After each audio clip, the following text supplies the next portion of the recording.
The day my husband's first love became a widow, he asked me for a divorce.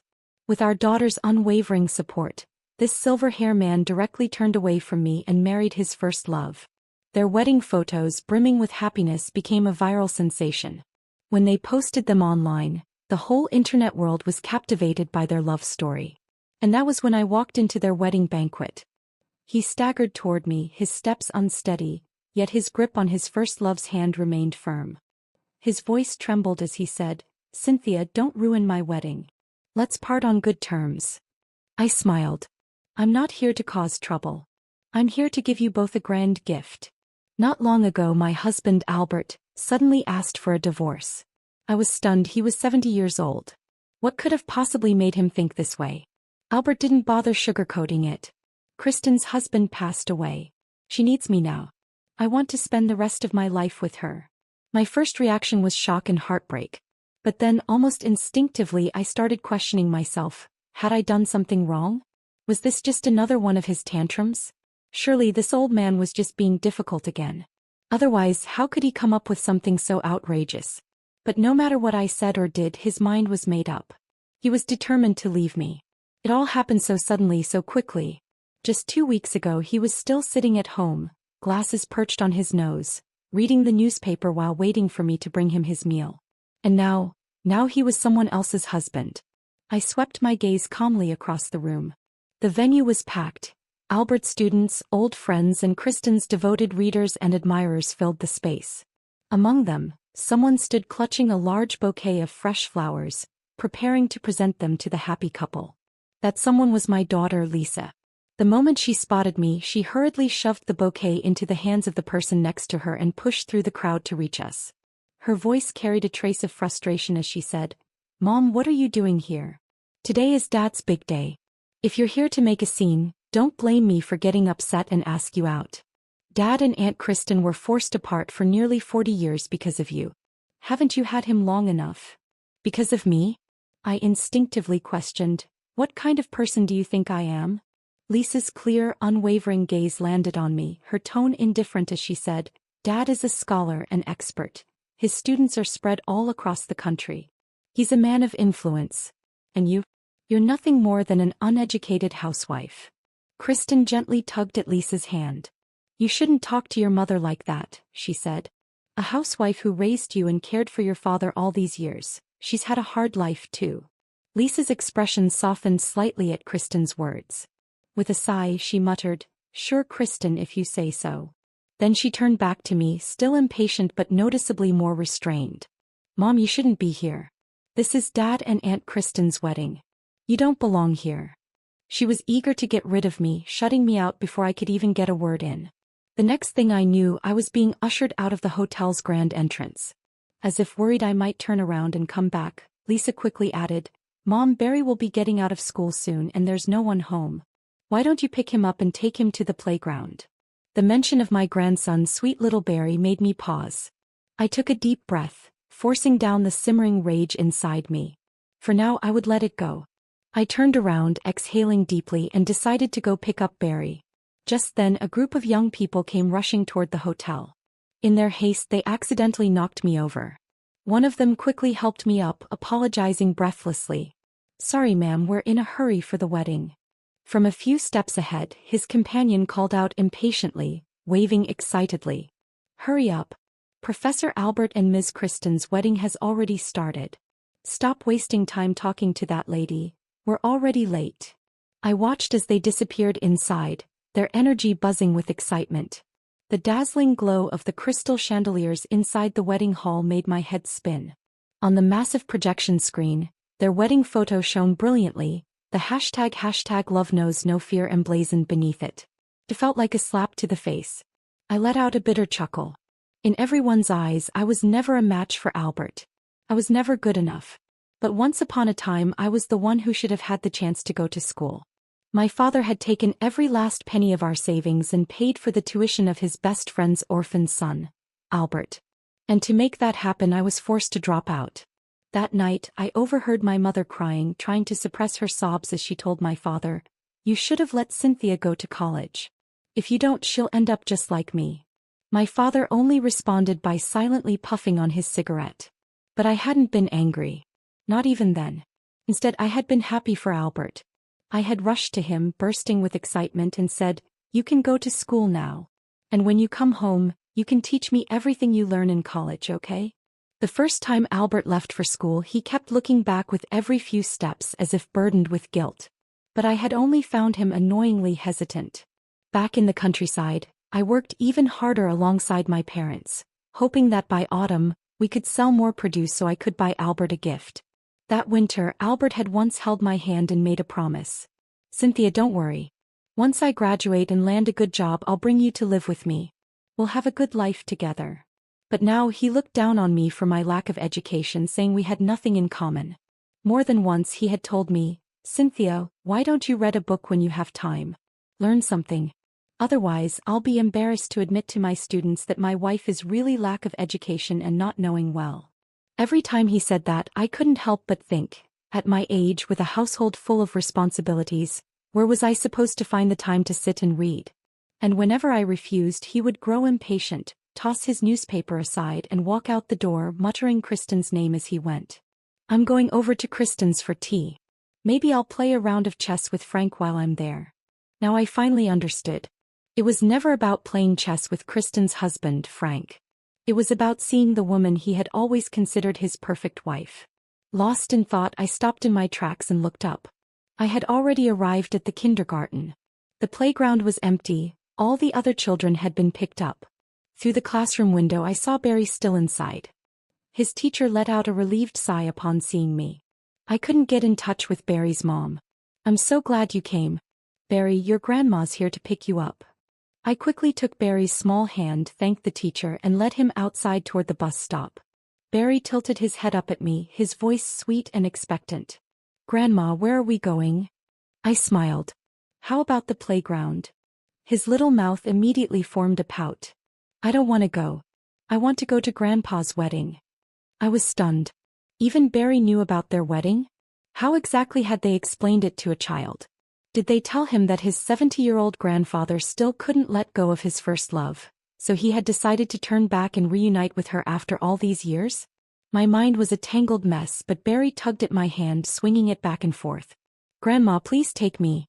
Pretty please." His bright eyes were filled with anticipation. "I heard my new grandma is Kristen. A lot of my classmates really like her.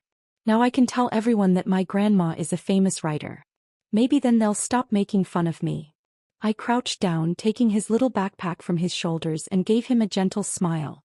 At that moment I made up my mind. "All right," I said.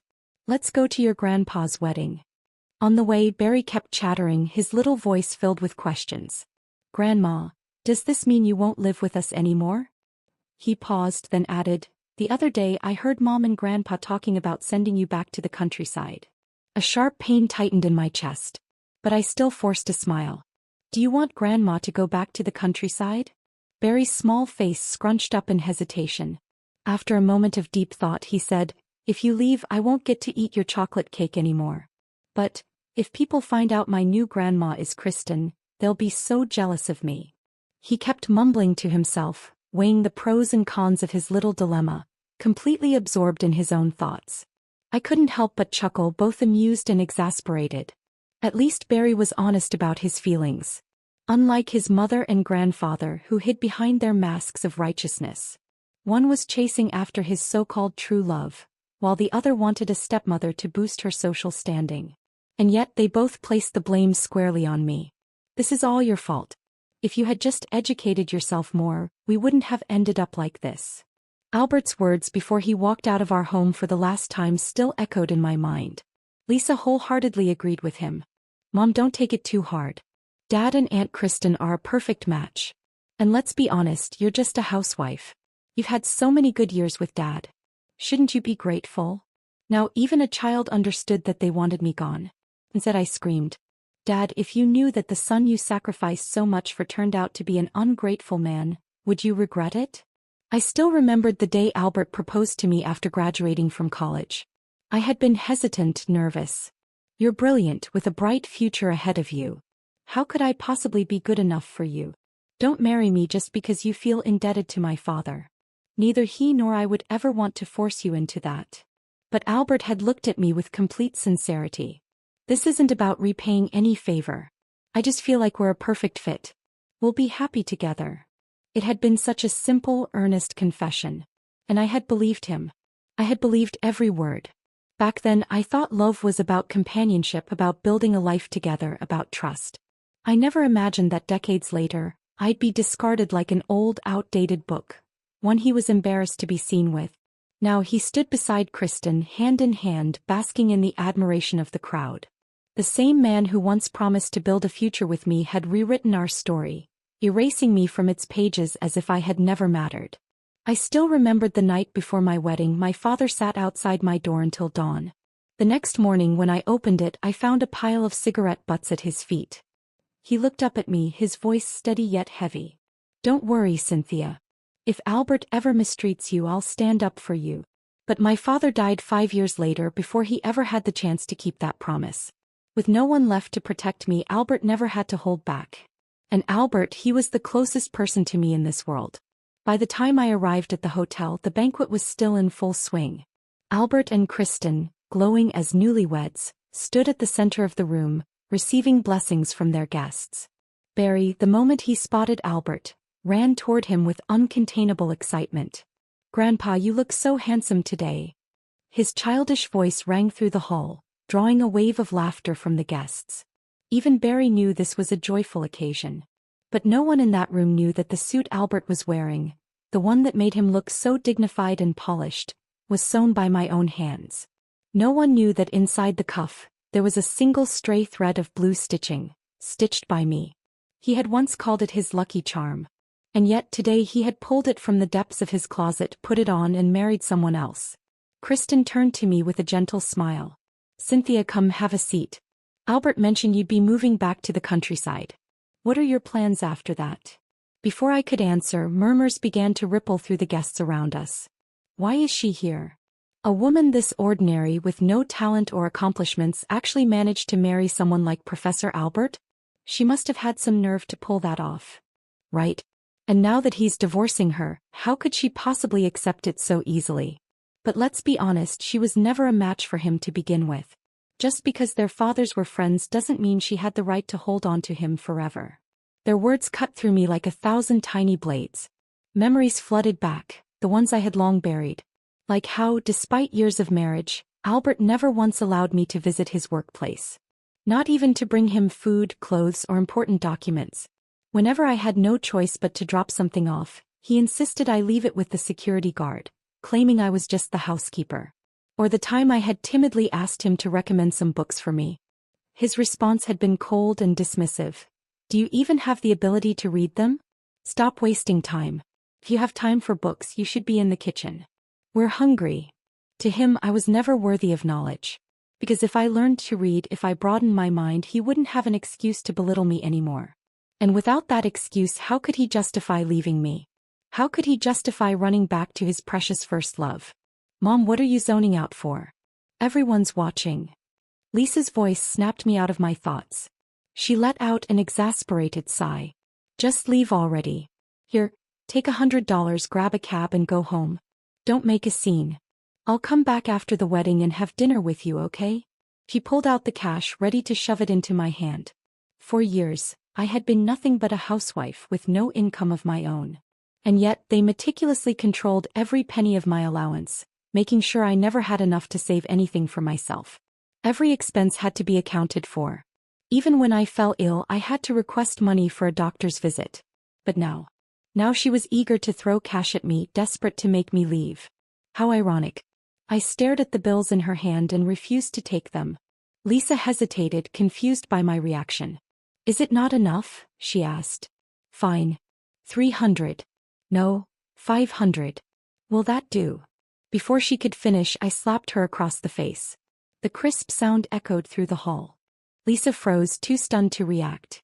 The entire room went silent as curious onlookers craned their necks to watch the spectacle unfold. I looked her dead in the eyes. "Who do you think you're talking to?" My voice was cold. "You're bribing your own mother to leave, just so your father can marry his mistress in peace? You're just as ungrateful as he is." Lisa stood there, stunned, her cheek burning red. Albert and Kristen quickly stepped in, trying to smooth over the tension. Albert sighed, his tone heavy with forced patience. Cynthia, calm down. This is my wedding. He paused before adding, fine. I admit your father helped me. Without him I wouldn't have gone to college. Hell, I might have starved to death. But I've repaid that debt over the years. I never mistreated you. Kristen chimed in, her voice gentle as if trying to pacify me. I know this must be hard for you, Cynthia. But I'm not trying to erase the past. I accept that you and Albert had a long history together. Albert turned back to me, his expression weary. So why are you still clinging to the past? Why can't you just let go? I let out a short, cold laugh. Half of what you said is true, I said evenly. You didn't mistreat me. After all, I didn't starve to death under your roof. But while you were off securing research grants, most of that money went straight to Kristen and her family. Murmurs rippled through the crowd. I continued, my voice unwavering. And after I gave birth to Lisa, you stopped sharing a bed with me. No, you stopped sharing a room altogether. You told me you needed a quiet space to focus on your research. That you didn't want to disturb me or Lisa's sleep. Even when Lisa was away, you refused to come near me. I met his gaze and tilted my head. Now I finally understand why. The murmur in the crowd grew louder. You weren't preserving your academic focus. You were preserving yourself for Kristen. A stunned silence fell over the room before the whispers erupted again. Oh my God, is she serious? I thought Professor Albert was forced into his first marriage. But now, even if he didn't love her, he was married to her. To treat her like that. Silent treatment for decades? That's just cruel. Albert's face darkened. His hands clenched at his sides as he shook his head. This is humiliating, he muttered. How could you say something like that in front of all these people? I raised an eyebrow. Oh, now you care about your dignity? I took a step closer, my voice sharp and unwavering. You've had decades of dignity, Albert. Where was that dignity when you were sneaking behind Frank's back? When you and Kristen were running around behind her husband's back, keeping your little affair alive? The moment the words left my mouth, the entire banquet hall erupted. Gasps, whispers, scandalized murmurs. Albert's hand shot up, his finger nearly jabbing at my face. His whole body trembled with rage. You foolish woman. Do you have no shame? He snarled. Saying such things in public. I cut him off. Yes, I am foolish. I smiled, slow and deliberate. But at least I know the difference between right and wrong. My eyes flicked between him and Kristen. Unlike you two. Albert was practically shaking now, his face red with fury. And for the first time in years I felt light. Decades ago, on a quiet evening, my father brought home a boy. He told us that the child was the son of a dear friend. A friend who had once saved his life. I can't just leave him to fend for himself, he said. From that night on, Albert lived in our home. My mother was a simple and kind-hearted woman, never one to question my father's decisions. She only knew how to follow his lead. But our small town was filled with gossipers and rumors spread like wildfire. Are you sure that boy isn't your husband's bastard child? Maybe you're raising the child of his mistress. Whenever my mother heard these whispers, she would storm to the door, hands on her hips, ready to fight anyone who dared to spread such filth. Which one of you cowards is running your mouth? My man is nothing like that. Go home and watch over your husbands before they start cheating.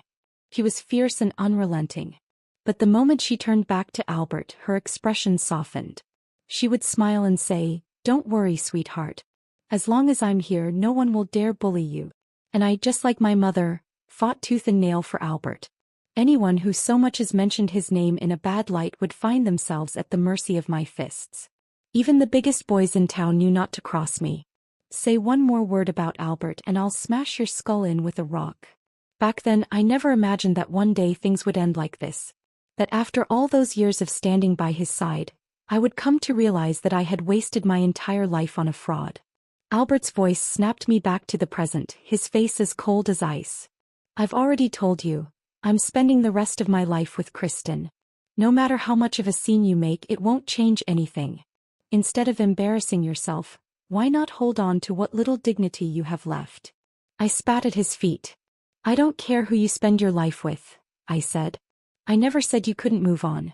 But our divorce isn't finalized yet and you've already rushed to throw yourself a wedding. My voice dripped with mockery.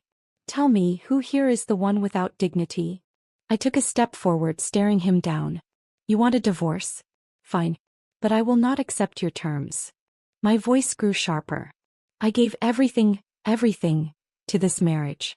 And now you want to toss me aside with nothing?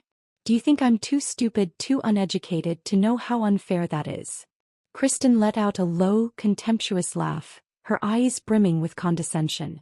Cynthia, she sneered, we're not asking you to leave with nothing. It's just that, well, maintaining a household for all these years has been expensive and there isn't much left. But don't worry, when you move back to the countryside, Albert will still send you a living allowance. And I'll even help cover the costs to renovate your old house. Her words sent a ripple through the crowd. The murmurs turned into open disdain. Oh, so that's what this is about. She just wants money. Figures. I knew she wouldn't let go so easily. What a schemer. What a disgrace. Clinging on to him for dear life even after he's moved on. I let out a cold, bitter laugh. I thought I was standing in a room full of intellectuals, I said slowly, my voice dripping with irony. But it turns out you're just as ignorant as they are. My gaze swept across the crowd. You're no different from these two ungrateful, self-righteous hypocrites. I laughed again, softly this time. Then I turned back to Kristen and Albert, my smile razor sharp. You want to play it this way? Fine. I tilted my chin up. I'll see you in court. I may be 70 years old, but at least I've lived long enough to finally see things clearly. If nothing else, I can say I've truly understood life before it ended. I didn't argue with them anymore. I simply turned and went home. While they were still busy celebrating, I packed my belongings. That's when I realized I had almost nothing to take with me. A single suitcase barely half full. When I was done, I dragged it to the front door only to run into them just as they returned. Lisa was the first to speak. Mom, you can stay at the house for a while if you want. We're leaving for a short trip anyway. Her tone was casual, as if we hadn't just stood on opposite sides of a battlefield. Kristen's new book launch was happening in the next city over, and apparently they all wanted to make a trip out of it. I had never expected my daughter to be so close to Kristen. I let out a soft laugh and shook my head. Well, I hope you all have a wonderful trip. I wasn't angry. I didn't argue. That seemed to unsettle them more than anything else. Albert cleared his throat, his voice careful. Cynthia, I know you're a reasonable person. Just don't do anything foolish, all right? Even Lisa, who had always treated me with thinly veiled contempt, looked somewhat uneasy. Where are you going? She asked. I'll drive you. Lisa had never offered to drive me anywhere. Even when I'd asked for a ride to the market, she would always refuse, too embarrassed to let anyone see her scholar father's illiterate wife. And yet today she was suddenly volunteering to take me somewhere. Guilt maybe? I looked at her, my expression unreadable. That won't be necessary, I said evenly. You should stay here and bond with your new mother. After all, you'll need her influence if you want to keep climbing that social ladder. My words carried the sharp edge of sarcasm. Lisa's lips parted slightly as if she wanted to say something, but I didn't wait to hear it. I turned away without a second glance and walked out of that house. That night I saw Lisa's latest post online, a family portrait. In the photo, Lisa leaned in close to Kristen, their faces pressed together like mother and daughter. If Kristen had ever had a biological daughter, she wouldn't have looked any different. But Kristen couldn't have children. She had fallen gravely ill when she was younger, and the illness had left her infertile. Frank, however, had adored her, cherishing her even more after her sickness. He had loved her fiercely, devotedly, never wavering. And yet, even as I thought of Frank's unwavering love, all I could feel was pity for him. Because if Kristen had never given Albert any hope, he wouldn't have proposed to her the moment Frank was gone. The truth was obvious. Those two had been involved long before Frank ever passed. I contacted a lawyer to draft a new divorce agreement. After listening to my story, he was furious. Ma'am, in your situation, we must expose him as the at-fault party in this marriage. Otherwise, if he argues in court that he supported you all these years, it could put you at a disadvantage when it comes to dividing assets. With his guidance, I recorded a short video and uploaded it to social media. In the video I laid everything out, the decades I had spent with Albert, the sacrifices I had made, and how I was being discarded like an old, useless object. I don't want him back. I just want what I'm owed. That last line was something my lawyer insisted I add. At first I was worried. After all, at the wedding, plenty of guests had already called me shameless for daring to show up. Surely the internet would tear me apart even worse. But to my surprise, the reaction was nothing like I expected. Wait, isn't this the woman from that high-profile wedding? The OG wife. Grandma, you did the right thing. You have to fight for your rights. You sacrificed everything for him and now he wants to toss you aside with nothing? Hell no. The comments poured in and with them the tides shifted. It's not even about money. She gave up her education for him, dedicated her entire life to being a housewife, and now he wants to send her to the countryside with nothing? That's just evil. As the video gained traction, my phone rang. Albert. I answered, already knowing what he was going to say. Cynthia. His voice was tense, his tone rushed. You want money? Fine. I'll give it to you. Just stop encouraging people to attack Kristen. Do you even know? She's been crying so much her eyes are swollen. In the background I heard Barry's small voice choked with sobs. Grandma's bad. Grandma only wants money. Grandma is bad. If this had been before, those words would have broken me. But now I just smiled. Calmly I said into the phone, I've had my lawyer draft a new divorce agreement. Sign it and once we're officially divorced I won't bring this up again. Albert was silent for a long moment. Then finally he exhaled. Fine. And with that he hung up. Just when I thought this ordeal was finally coming to an end, Lisa made a post on social media. My mother has been a housewife all her life, but she has a domineering personality. My father and I lived under immense pressure because of her. In her video she kept hinting that my father cheated. But let me ask, how could he have possibly cheated? He's 70 years old. He spent his entire life trapped in a hopeless marriage. Only when he felt that his days were numbered did he finally work up the courage to ask for a divorce. And just then Aunt Kristen became a widow. Two lovers from their youth, finally reunited in their twilight years. What's so wrong about that?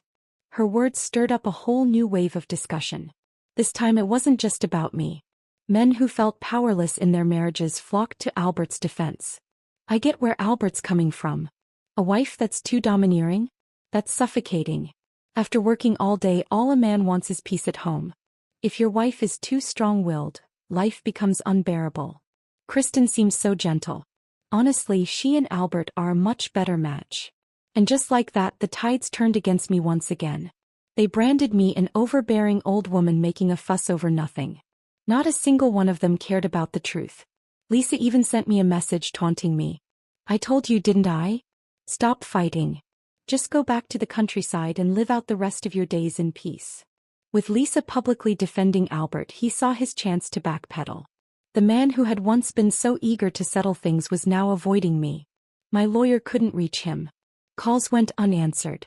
Fury burned in my lawyer's voice. Ma'am, your daughter, she's something else.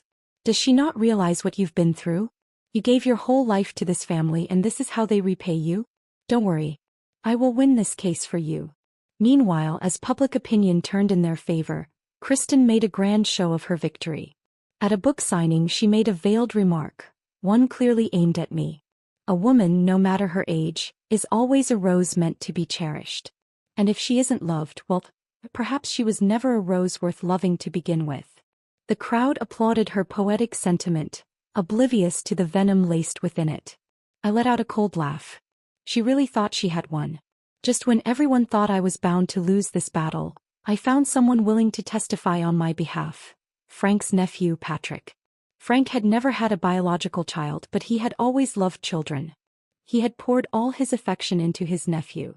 And in the end, when he took his final breath, Kristen wasn't even by his side. She had been away and Patrick had been the one to stay by his bedside to send him off. Patrick recorded a video for me. Hello everyone. My name is Patrick Wilson. I am in name Kristen's nephew, but in reality my uncle was Frank Wilson, Kristen's husband. Or should I say ex-husband now, since she wasted no time marrying someone else after his death. Since I was young I've had a passion for photography. My uncle supported my hobby, he even bought me my very first camera. And with that camera I captured something I wished I had never seen. Kristen. With other men. For years I struggled with what to do. Should I tell my uncle? Should I break his heart? But before I could decide, he was gone. And I can't help but wonder, was Kristen to blame? She had been emotionally distant for years, and my uncle had been growing more and more despondent. And Kristen, she never even tried to hide her affairs. These photos may be decades old, but they're clear enough to show the truth. And among those men was Albert. Even I didn't expect that they had been entangled for so long. The video ended. I called Patrick, thanking him over and over again. On the other end of the line, he was silent for a long time before finally sighing. "Ma'am, you and my uncle are alike. You're both good people. And I refuse to let you suffer like he did. Some people may grow old, but their character remains rotten. People like that don't deserve our respect." The moment I hung up, Lisa's message popped up. "You froze all the family assets. How are we supposed to live now?" Right after Albert called.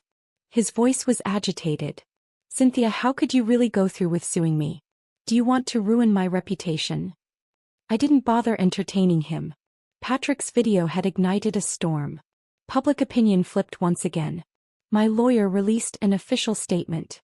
Mrs. Cynthia has formally filed for divorce. The only dispute remains the division of assets. My client dedicated her life to this family, only to be betrayed in her later years and left with nothing.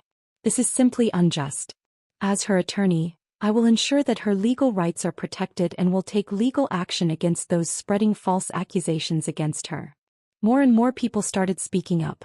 Former neighbors, Albert's colleagues, even a young woman who had once been Kristen's devoted fan.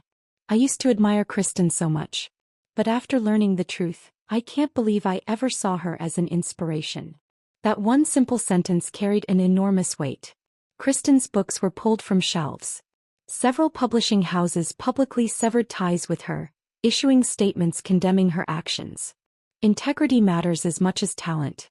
We value literature, but we value morality just as much. Both are indispensable. Then one evening there was a knock at my door. I opened it to find Albert and Kristen standing there. Kristen's knees buckled the moment she saw me, and she nearly threw herself to the ground. "Cynthia, please, I can't take this anymore. I'm begging you, let us go, let this go." Albert stood beside her, his face flushed red with humiliation. For a long time he said nothing. Then in a low voice he finally muttered, "If you leave Kristen alone, I'll come back. We can go back to the way things were." I stared at him for a moment before letting out a short laugh. "You really think too highly of yourself, don't you?" His eyes flickered. "You actually believe I'm doing all this just to get you back?" I smirked. "Albert, the day you asked for a divorce was the day I stopped considering you my husband. I'm not trying to win you back. I'm simply taking back what I deserve, for myself and for my parents who gave up so much for you." Albert's face darkened further. Kristen was still kneeling, quietly sobbing. I lifted my foot and lightly nudged her. Caught off guard, she stumbled to the side, looking up at me in shock. After all, despite the way they had slandered me, claiming I was aggressive and domineering, I had never once laid a hand on any of them. I had endured everything they threw at me without ever retaliating. But now I was done enduring. I looked down at Kristen and smiled. "Enough with the act. We both know you don't mean a single word of that apology." Her breath hitched. He knew it too. At this point, staying with Albert was her only option. Without him, she had nothing, not even someone to care for her in old age. And Albert? I knew him too well. He was already planning his next move. Sure enough, he cleared his throat and tried again, his voice softer this time. "Cynthia, I really do regret everything. Let's just put this behind us, okay?" At that moment, Lisa's name popped up on my phone. "Mom, Dad and Kristen went to see you. Are you guys talking? Dad says they're there to apologize to you." I typed back. "Yes, your parents are here. Your mom is crying." Lisa responded almost immediately. "What? My mom isn't you? You're not crying." I stared at the message for a second before chuckling coldly. They really were shameless. Without hesitation, I blocked Lisa's number. This mother-daughter relationship had come to its end. Half an hour after Albert and Kristen left, my lawyer called. "Albert has agreed to sign the divorce papers," he informed me. I wasn't surprised. Albert had spent his whole life obsessed with his reputation. There was no way he would drag himself to court over a divorce in his 70s, especially not against a woman who had once been his benefactor's daughter. He couldn't afford that kind of humiliation. The settlement was simple. The house would remain his, and aside from the cash in our accounts, he would compensate me with an additional $300,000. It wasn't a fortune, but I knew it was all he could give. With that money, I bought a piece of land in the countryside and built a farmhouse restaurant. I grew my own vegetables, raised chickens and ducks, and slowly word spread about my little retreat. People loved the quiet atmosphere, the clean, pesticide-free produce, the fresh eggs. Over time, my small business gained a reputation and more visitors came. On Thanksgiving Day, I was going over the accounts in the farmhouse when someone recognized me. A young woman approached hesitantly. "Excuse me, ma'am," she whispered as if sharing a secret. "Are you that brave divorced grandma?" There was a glimmer of curiosity and admiration in her eyes. It took me a moment to register what she meant, but when I did, I smiled and nodded. She lit up. She was one of Albert's former students, and a former fan of Kristen's books. She admitted that after the scandal broke, she had felt utterly disillusioned, unsure of which so-called intellectuals could still be trusted. "But when I heard about your story," she continued, "I felt inspired. You proved that even at 70 you can start a new life. We all think you're incredibly brave." Through her, I learned about what had become of Albert and Kristen. The fallout had been immense. The scandal hadn't just faded, it had left a permanent stain. Albert, who had been working at his old university under a special contract after retirement, was terminated without ceremony. The school quietly removed his portrait from their walls, erasing his legacy. Kristen's books were all pulled from shelves. Lisa had planned to use Kristen's reputation to climb the social ladder, secure a better job and elevate her status. But now, that dream had crumbled before her eyes. Without Kristen's influence, she had nothing left to leverage. And in the end, her resentment toward Kristen grew even harsher than the disdain she once held for me. As the months passed, Lisa's life began to unravel. The social circle she had tried so hard to climb into, using Kristen's name as a ladder, soon saw through her intentions. Her ambition, once masked as admiration for Kristen, turned into bitterness and disdain as her own plans crumbled. Lisa's once hopeful career path now seemed blocked. The scandals surrounding her family only made her more of an outcast. Attempts to land a new job were met with cold rejections. And with her strained relationship with both Kristen and Albert, her status continued to dwindle. The higher she aimed, the further she fell. One evening, Lisa called me, her voice tense, the words barely more than a whisper. "Mom, I messed up. I've lost everything." I didn't answer right away. There was no satisfaction in hearing her confess, only a quiet recognition that she had finally faced the consequences of her choices. "I told you," I replied softly, "you can't climb on the backs of others to get ahead. What you wanted was to take from others, but in the end, it's only left you with nothing." She didn't respond, the silence on the other end thick with regret. I knew there was nothing more I could say to her. She had to face the consequences of her own actions now. As for me, life had begun to feel more like I had imagined in my youth. The quiet, peaceful days in my countryside retreat were a far cry from the suffocating years I had spent chasing approval and acceptance from people who never truly valued me. I had built a life that was mine, free from manipulation, from betrayal, from the weight of unspoken expectations. I spent my days growing the farm, experimenting with new recipes for the restaurant, and occasionally meeting other women who, like me, had reinvented themselves later in life. The satisfaction of seeing my hard work flourish was more fulfilling than any status or recognition I'd ever sought. I realized that happiness wasn't about proving others wrong or seeking revenge. It was about creating a space where I could truly be myself. Looking back, I had paid a steep price for the lessons I'd learned. But I'd never felt more at peace with who I was and the life I'd built. As I stood on the porch one evening watching the sun dip behind the hills, I knew that this was the start of something better. Something all my own. And that was enough.